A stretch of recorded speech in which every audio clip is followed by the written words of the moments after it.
Hey, friend, welcome to another episode of the KF Music Studio podcast, the podcast where we help equip everyday musicians for extraordinary ministry. I am your host, Kevin, and welcome back. We're so glad that you're with us today.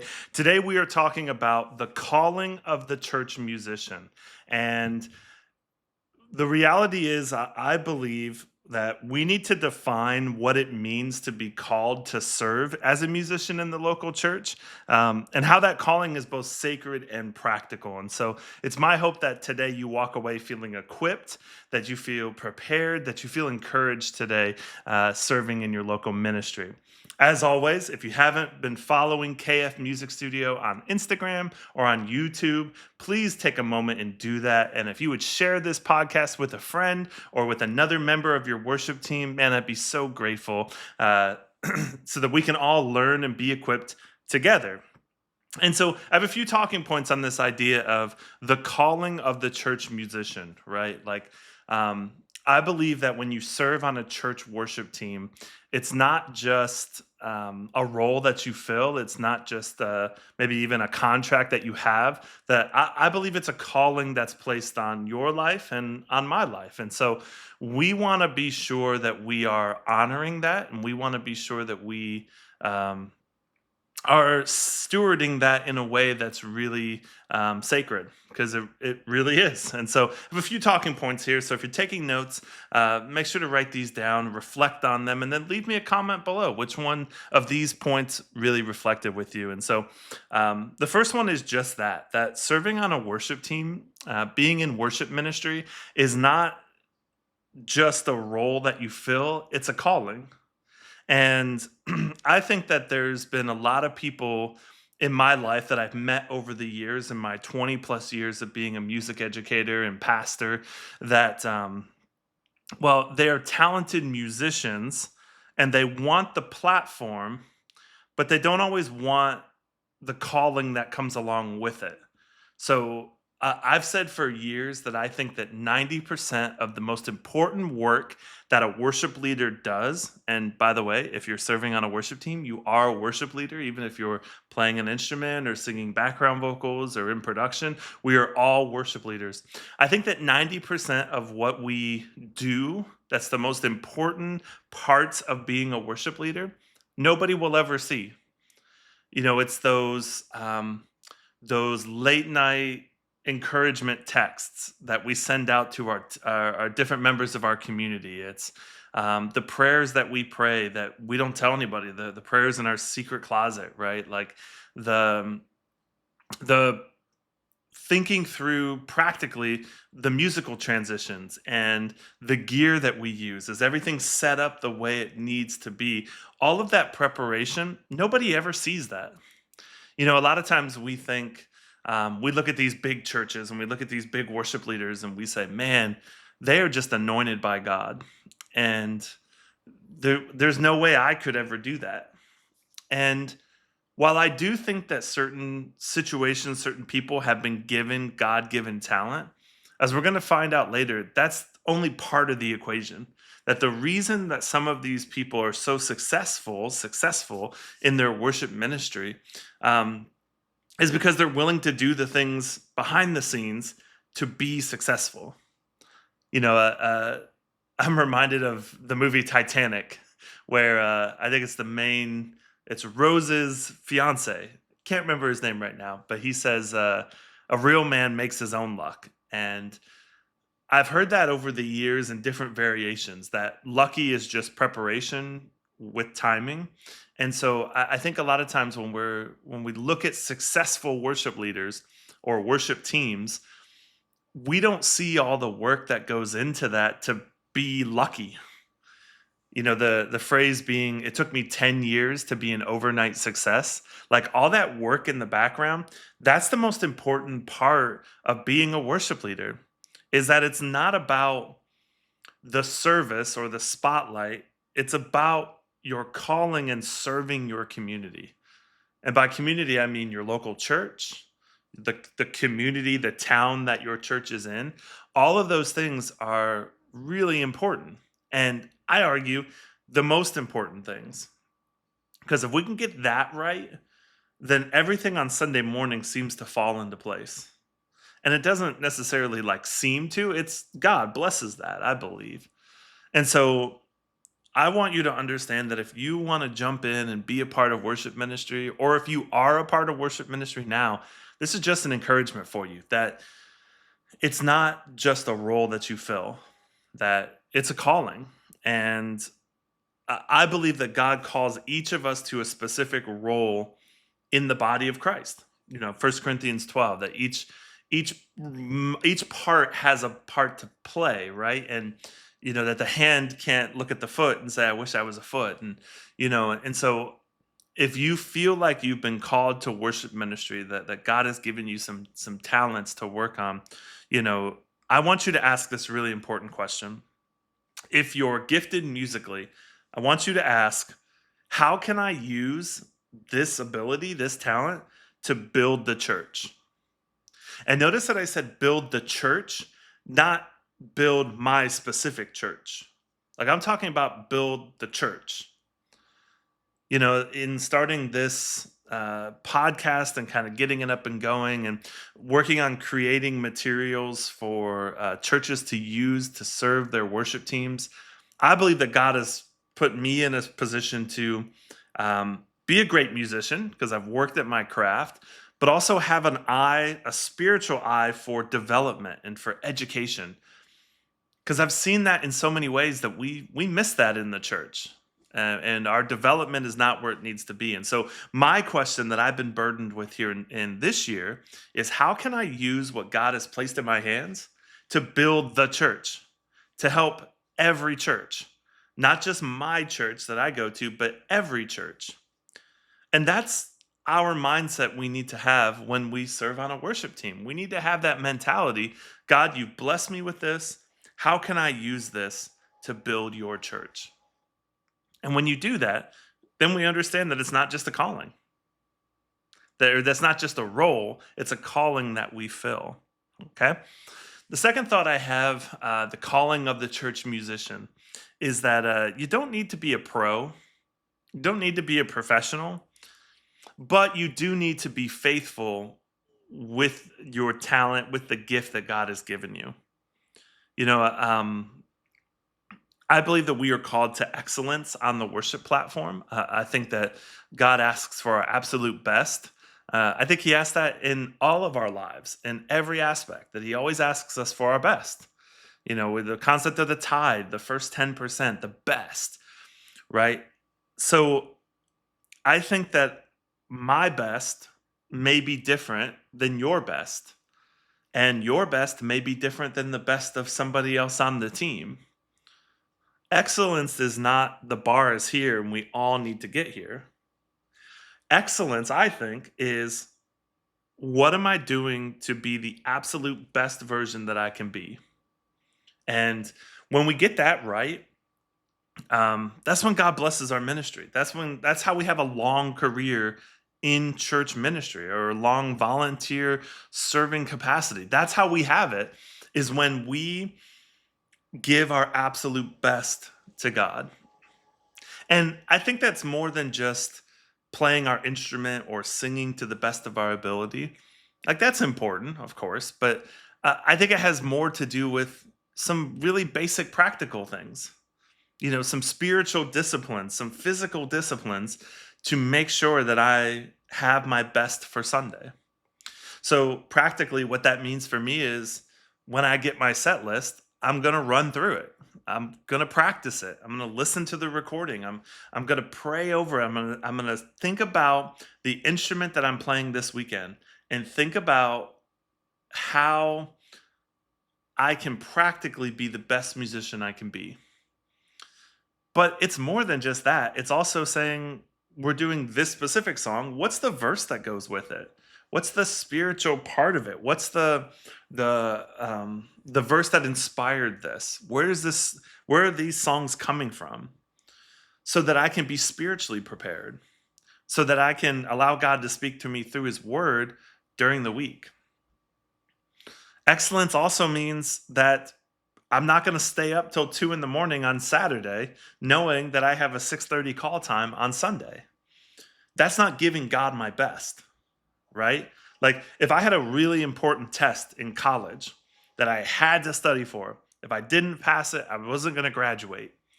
And the night before, I was up till 3 a.m. eating pizza and shooting pool and doing whatever, or playing video games or doing whatever. If I was doing those things instead of getting myself the rest that I need, then I'm not giving God my best. And I think that that's something that we take for granted a lot of times. I've been around church ministry for 20 plus years now, and the number of musicians I've run into who have told me things like, "Well, worship music isn't that difficult, and I don't need to really practice that. I know it. I'll show up. I'll get a couple playthroughs. I'll be fine." And honestly, I've said that a couple times in my life, and what I'm always convicted by is that's not my best. My best is not just saying I'll wing it. I've played those songs before. I'm fine. God's doing a new thing. So maybe God wants to speak through you, through that song, to a first time guest who's never been to your church before, or maybe has been to church and had a bad experience. And they need to hear those fresh reminders of who God is. So I want to encourage you that you don't have to be a professional, but give God your best, right? Like the parable of the talents shows that we are called to grow in our ministry and to grow what God has given us. That if we're given a gift of musical talent, we're not just to let it stagnate, that we should be always learning and we should be always growing. And um, I think that that's a big game changer in healthy ministries is when everybody is showing up and they're developing their talent and they're asking, how can I get better? And they're showing up, they're growing up, and they're being consistent, right? That they're doing those things to continually grow in their craft. And so, again, I don't want you to think that excellence is this unattainable bar. Excellence is the daily consistent spiritual disciplines and physical disciplines and disciplines of practice and of getting a good night's sleep and of being prepared and being dressed well and just being spiritually, mentally, physically ready for Sunday so that you can give God your absolute best and allow Him to speak through you. So, the third thought I have is that character comes before competence. Right. And the note I had was that I think that skill can get you noticed, but character is what keeps you in ministry. I've been fortunate enough to serve with many, many musicians over the years at all sorts of different types of churches, from big multi site churches to a church of 50 people, a small conservative church. Like every area on the spectrum, I've been fortunate enough to serve in. And the one thing I've learned over the years, there are a lot of skilled musicians who have no character, who don't approach the worship ministry as a calling, that they sort of just view it as something they're contracted to do, or that they don't take it seriously, they don't give their best. And I don't think that God will bless that. Like, I don't think that you'll have long term success if you don't have your character off the platform be more important to you than your skill on. And again, it's not that they're both, that one's important and the other one isn't, but I think we need to get that right, that we need to work on our character, right? That means that we need to be people of integrity, people of humility, of servanthood. Like these are non negotiables if you're on a worship team. Like, I want to see who you are when nobody knows what you're doing. Like, I want to see your character when you're working at a church under a worship leader that maybe doesn't appreciate anything that you do. That to me shows God and shows me who you are when nobody's watching. At the end of a worship set, when everybody else is cleared out of the sanctuary, are you noticing that a couple of cables need to be wrapped and you just grab them real quick because you want to serve the church? Or if somebody throughout the week or somebody on Sunday mentions that they're walking through something, like, do you text them during the week and encourage them? and nobody will ever see it. Like, and that could be frustrating in our flesh, right? Like we do a lot of things and it's human nature. We want people to see them. We want them to see the things that we're doing. But I wonder what would happen if we flipped our perspective and we said, God, I know that you see this. And so, God, I'm doing this for you to serve your people. And so I want to be humble enough to say, wherever you want me to go, I'll go. That it's not about the lights, it's not about the platform, it's not about people congratulating me or thanking me after a service. Like that means nothing. Is my heavenly Father pleased with what I did? With what I brought, my offering of praise? Is he happy with that? And if he is, then I don't really care for man's approval. And can I tell you, if you're like me, I struggle with that. And so I'm telling you this because I'm telling myself this, that I got to remember that I serve an audience of one. And if nobody ever notices any of the things that I do or any of the things that I bring to the church, if nobody sees it, but I know it's the right thing, can I be rest assured that God sees it and that he'll bless it? Speaking of character, like I think your life lived off platform always impacts your life on it. And so if you're believing that you've been called to serve as a worship musician in your church, are you willing to work on your character outside of the platform and go through the steps, the long game of being developed, knowing that you're always being developed? That just when you kind of feel like you make it in music, there's another thing that you can be good at. There's another instrument you can learn. There's another style you can learn. Are you willing to put in that kind of work now, even if nobody sees it? And for you to have a long, successful run, a successful ministry as a worship leader, then that answer's got to be yes. That we need to get our life off the platform, situated way before we ever step on platform. Now, again, that doesn't mean we're perfect, right? I don't want you to hear me and say, oh man, I've got things I'm walking through. I've got mental health issues. Like I'm struggling in certain things. So I'm disqualified from the platform. And no, no, no. See, God can use anybody, right? But at the same time, we can't use that as an excuse to not be of good character. That my heart is that when people see me at church on Sunday, and then they see me at a restaurant on Wednesday, that I'm the same person.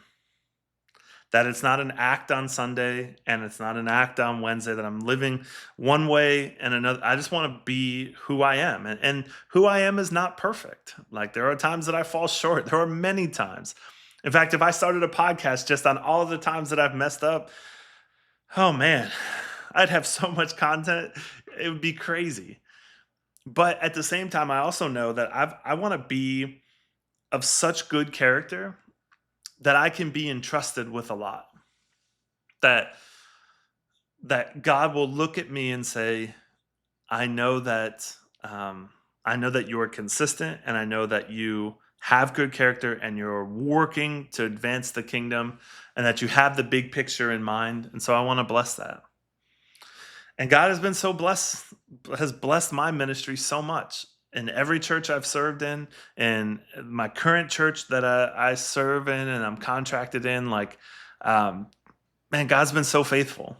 And so I want to encourage you to remember that your character comes before your competence. All right, get that right because it will always leak onto the platform in one way or another.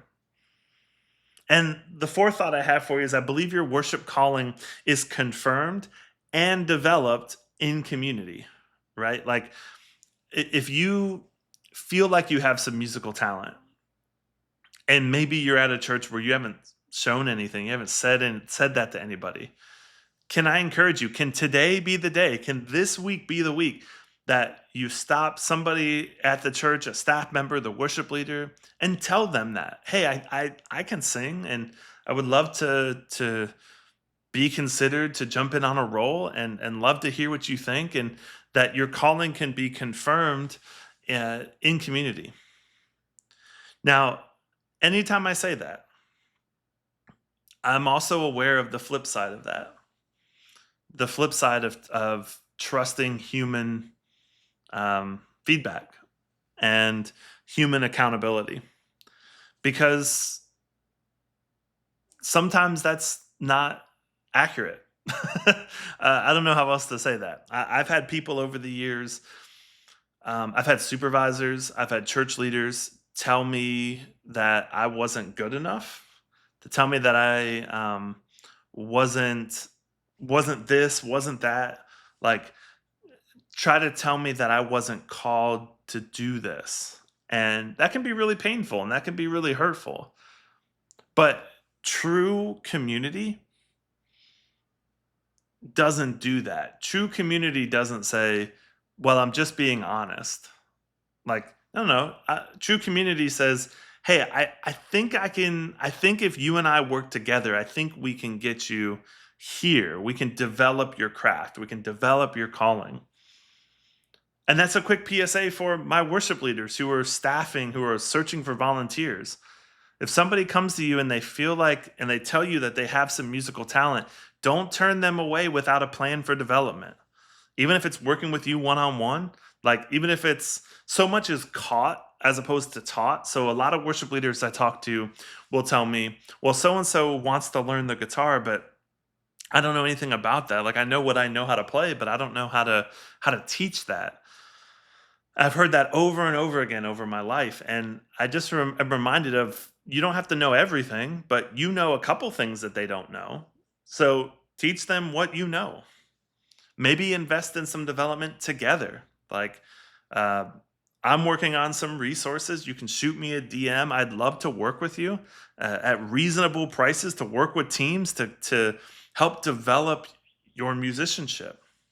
And so, community, I think, is being willing to seek feedback, to be accountable to one another, and um, to encourage one another, right? And if you're in a place where your words have weight, then I want to caution you. Make sure your feedback builds them up, that they leave feeling encouraged, that they don't leave feeling beat down.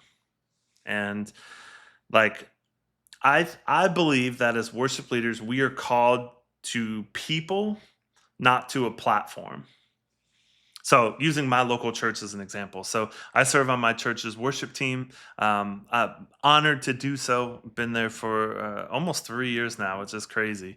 And stepping out of full time ministry to step in here, and one of the things I am burdened with every week is that I'm not called to play bass and MD on a Sunday.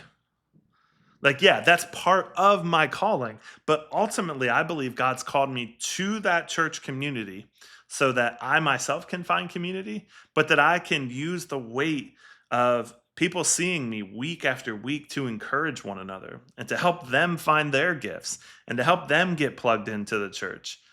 Like, that is the weight of the calling that we have. Serving on a worship team is unlike any other ministry in the church in so many different ways. But the biggest way is that we are a front facing ministry that everybody sees in the church service. Everybody sees it and everybody knows who you are. Even if they don't know your name, they know who you are. They see you. And if you serve week after week, people know who you are. And that kind of that consistency brings with it the weight of making sure we're of good character and making sure that we are serving the people. That I serve my senior pastor and his wife, and that I am available. Anything I can do to encourage or to offer ideas or anything like that, I'm called to serve them. Our executive leadership team at our church, that I'm called to serve them, that I want to check in with them and to tell them a joke or two, or to see how I can offer a suggestion, or how can I serve them. It's as simple as, if I go into the restroom at church and I notice that the paper towels are out, do I know where the key is? Like, I do know where the key is. It's in the closet in the bathroom. Can I take 15 seconds out of my day to grab the key and change the paper towels? Nobody will ever see that. But I also know that for a first time guest, if they go in to use the restroom and they wash their hands and there's no towels, then man, that's going to be a barrier for them to hear the gospel. And I'm called to serve my worship leaders, my worship director, my worship coordinators, our students team. Like I'm called to serve them, and I want to serve them the best way I can. And that means checking in on the sets and throughout the week, offering encouragement. That means offering ideas. That means um, praying for them, and sometimes telling them that I'm praying for them. That means encouraging them, and that means trying to be their eyes and ears, because as a top leader, you can't always see everything. And so, I want you to feel like when you're in community with your worship team, that you're always looking for ways to serve one another and to pray for one another. And maybe it's as simple. I just thought about this, and I might even do this Sunday. It could be even as simple as loading 30, 40, 50 bucks onto a Starbucks gift card and sending out the QR code to the worship team for that morning and say, "Hey, coffee's on me today." Like little things like that that are just a blessing and an encouragement. That's how you build community, and that's how you feel like you're a part of something bigger than yourself. And so, the fourth thought I have as a church musician finding your calling is that it's confirmed in community. And last but not least, you're not alone, and you don't have to have it all together. Every great worship leader, every great musician started in the same spot that you may be. That there have been moments in my life. I started playing bass when I was 16, so I'm 39 now. So I'm coming up on 24 years of playing the bass. There was a time that I wasn't very good. There was a time that I was still learning, that I was still growing. My first church gig, I made so many mistakes at that gig. I was 23, right out of college. Like, I made so many mistakes of relying on my musical aptitude and not thinking about the people that I was serving. That man, I missed a lot of things. And so I want to encourage you today and through this podcast that you're not alone. And I want to share any wisdom or any tips or any tricks, all the lessons I've learned over the years. I want to share them with you to help you grow, because we all have been right there. We've all been in a spot where we are just starting out and we're learning things and we're growing and we're becoming more like Christ, right? That's that sanctification, that I am more like Jesus today than I was 10 years ago. And I hope I'm more like him 10 years from now. That I hope that I see people the way that he saw them. That I hope that he spoke, I hope that I speak the way that he spoke, with clarity and with authority and power and security in who he was and who he is, right? And so I want to encourage you, please don't compare your worst to somebody's best. Comparison is the thief of joy. And it's easy to look at other people and say, "Man, I wish I was them." And I know I have people that do that for me, that say, "Man, I wish I was you." And I tell them, "Yeah, you wish that you were, or you wish that you are who I am now, but you don't wish that you are who I was in college." The many times in college that I was working on my craft, and I went to music school, and the many times that I wanted to quit music school because I wasn't good at it, or I felt insecure, I just wasn't getting any better, or the times at church gigs that I had things spoken over me that shattered my confidence. But that all made me who I am today. And so on your musical journey, I want to encourage you, not to feel like you're alone, because you're not alone. Like, not only is God, your heavenly Father, with you, but you have a community at your church. You have a community right here of other people watching this podcast. Like, We want to create a community that people can learn and they can grow and they can develop their craft, yes, but also develop their spiritual eyes and their spiritual mindset. That to me is the top thing. Everything else flows out of that. So we don't want to just be like, I don't want to just make material and content that helps you grow practically without also helping you grow spiritually. And so, can I just encourage you today? You're not alone.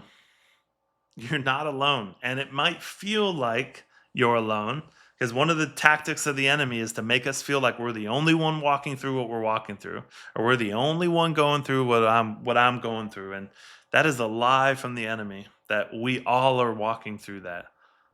And so I wanted to just encourage you. Keep learning, keep growing, and honestly, that's what this podcast is for, is to create a community that we can grow with skill and with integrity. All right. So the five thoughts I have for you: worship ministry is not just a calling. I'm sorry. Worship ministry is a calling, not just a role. You don't need to be a professional, but you do need to be faithful. Three, character comes before competence. Four, calling is confirmed and developed in community. And five, you're not alone and you don't have to have it all together. Was this helpful for you? If so, would you leave me a like? Would you leave a comment? Tell me which one resonated with you. Tell me where you're at in your spiritual journey so that I can work with you, so I can help you. And if you do want more specific music training or music leader coaching for you or your church, leave me a message, send me a DM. I'd be happy to work with you online and we can work out a lesson structure that I can serve you. Because that's ultimately what I want to do at the end of the day is I want to help everyday musicians serve in extraordinary ministry. I want to help equip you with that. So this has been another episode of the KF Music Studio podcast. Thanks for watching. Be blessed, and I'll see you in the next one.